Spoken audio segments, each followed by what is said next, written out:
What is the prognosis for Europe now?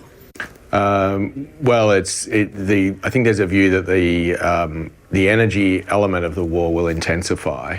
This is the war in Ukraine. Yeah, and I think you have to remember that Germany has taken a hit. They've closed plants down, industries down. So there's economic suffering to make sure that they could get through with other supplies, and they've managed to keep to stay warm last winter. Dr. Wilson says German energy policy has been a disaster and Australia is now making exactly the same mistakes. Well, they've backed themselves into a corner with their energy policies, and they've been pursuing these three big policy settings for, let's say, best part of 20 years, which is naive over-reliance on wind and solar, number one. Number two, not properly respecting or understanding the importance of gas security of supply.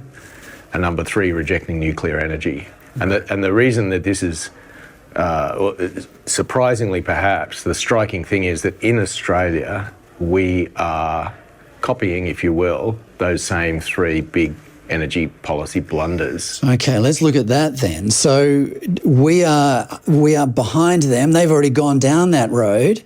How badly have they suffered as a result? And are we heading in the same direction? Yeah, we are heading in the same direction. There's a tendency to think that we've got natural advantages Germany doesn't have. We are an energy exporter, coal, LNG, uranium. Germany is an energy importer. But they've got some advantages we don't have. Like, they're a European country that's part of a large interconnected European system. We in Australia are an island. So the way that the consequences play out for Australia will be different in the details than the way they play out for Germany. But the basic mistakes that are being made are the same. Stephen Wilson says Australia has built a lot of resilience into its power grid, which is why we aren't feeling the effects of the bad policies yet. It's like, I could drive around without my seatbelt. Oh, I could, drive above the speed limit. Oh, I could, drink and drive, and I survived. Next week.